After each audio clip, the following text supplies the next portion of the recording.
Sidmouth itself, it has to be said, is just such a delightful place to be. Just the general feeling, the fact that you can walk along the front with the sound of the sea in one ear and the sound of bells and instruments in the other, you know. It's very special. It's got all the ingredients. Wanted to bring you a brand new story, wanted to give you a brand new song. This is where it all started in 1955, when 100 folk dancers responded to an advert in the English Folk Dance and Song Society's magazine to come to an ideal place for a seaside holiday with dancing. In the heart of a quiet little English town, walk with me when the sun goes down. Well, this is 60 years now, isn't it? It's probably the biggest, and it's certainly the oldest festival in the country. In the heart of a quiet little English town, walk with me when the sun goes down.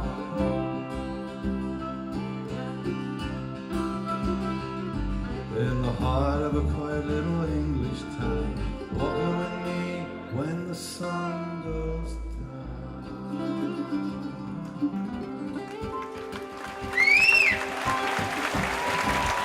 It's changed a lot.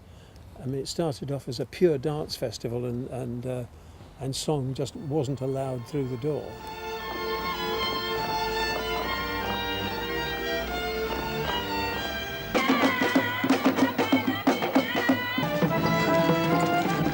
Several here for the first time, particularly the Continentals. The Bavarians are introducing shoe pattern dancing to Sidmouth for the first time and are attracting an enormous attention. By 1962, the festival director was Bill Rutter, and he was a great visionary for the festival, and through the 1960s introduced many of the initiatives, many of the features which have continued through the decades. And one of the things he introduced in 1962 was folk song.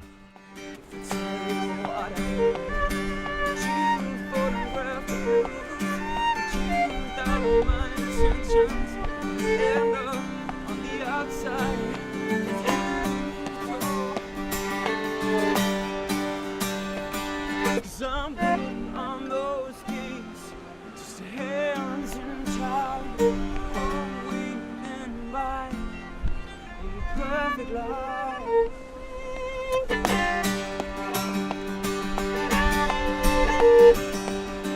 When the folk singers started to learn to play dance music, the Ceilidh movement was born, and so the folk club, Ceilidhs and folk dance movement blended together in what was then the natural habitat for them, which was Sidmouth Festival.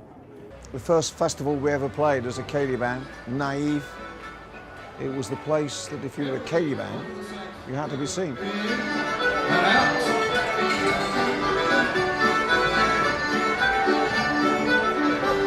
Anyone will get up and sing, don't care what they look like, even don't care what they sound like, and everyone will join in and sing with them. And it's so important to have that space where everyone feels that they have a voice worth being heard.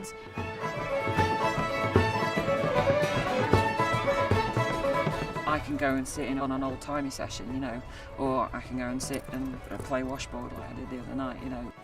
What you need is everyone together. I sort of think this is very refreshing to be here and see how the whole town seems to be involved, and people walk around smiling and talking to each other about. It's just a nice vibe here.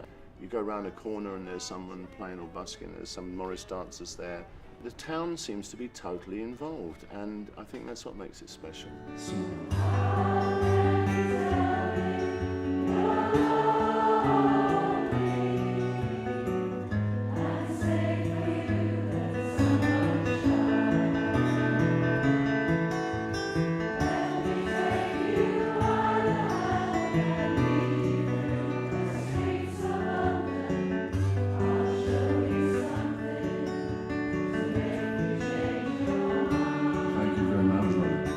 Music has been revived. My generation had a go at it, and we actually thought we were going to get older and fatter and balder and drop off the twig.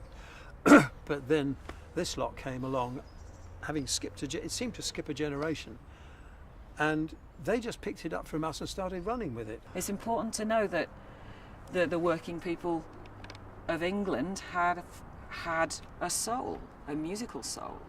and that it is represented, it's there, it still lives, you know. It's time that people knew that there was something other than Celtic music in Britain. The whole thing about traditional music is that it's yours and you can do what the hell you want with it. It stays healthy by being messed about.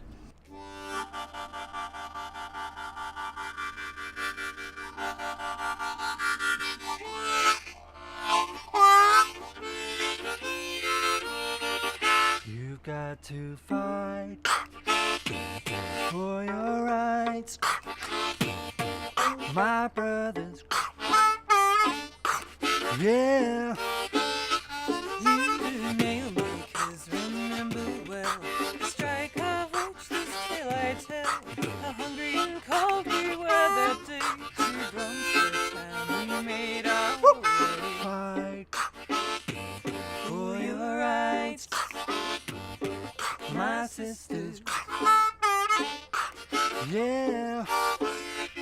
Oh, I wish I could see the nail dealers get such a load as to we poor nailers to feel such punishment, such smarts that it may melt their hearts.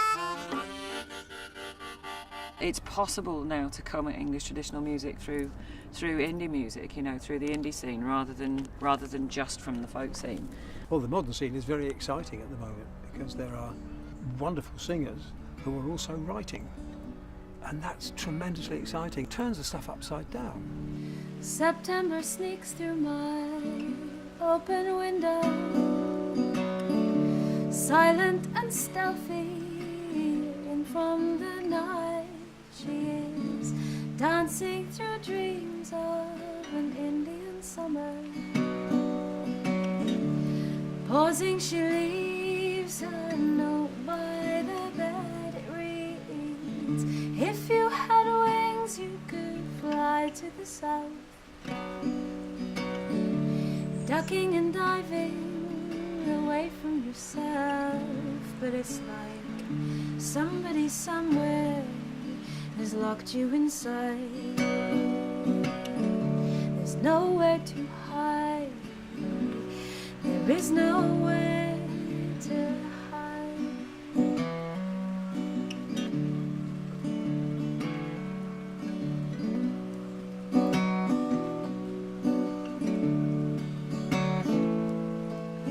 Lift your little heart up, and your wings might just show you the way.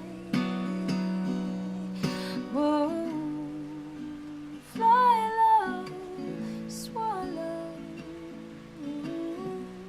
You could just sleep in the day. Under cover of darkness, you could slip away. It's like any big party when it ends. It's just always like, oh, I just want to carry on a bit longer, even though it's been a whole week, which there's hardly any other festivals in the country that run a week. Because it goes on for such a long time, it's not just a 2-day thing. People become acclimatised and they have this little world of Sidmouth. The procession is such a symbolic way of ending it.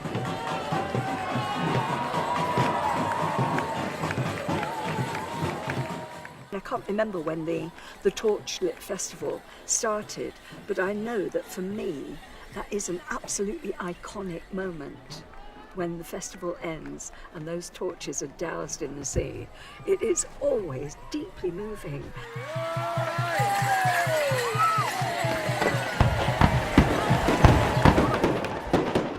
The folk world in particular and the arts world in general still referred to Sidmouth Festival as being the jewel in the crown of folk festivals.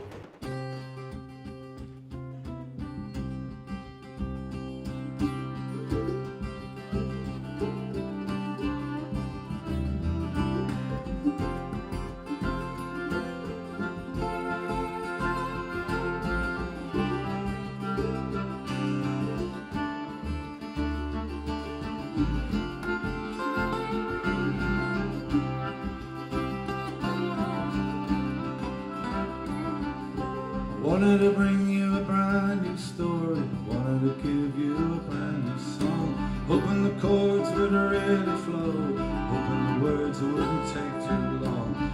Didn't want a song to make you think, didn't want a song to make you frown.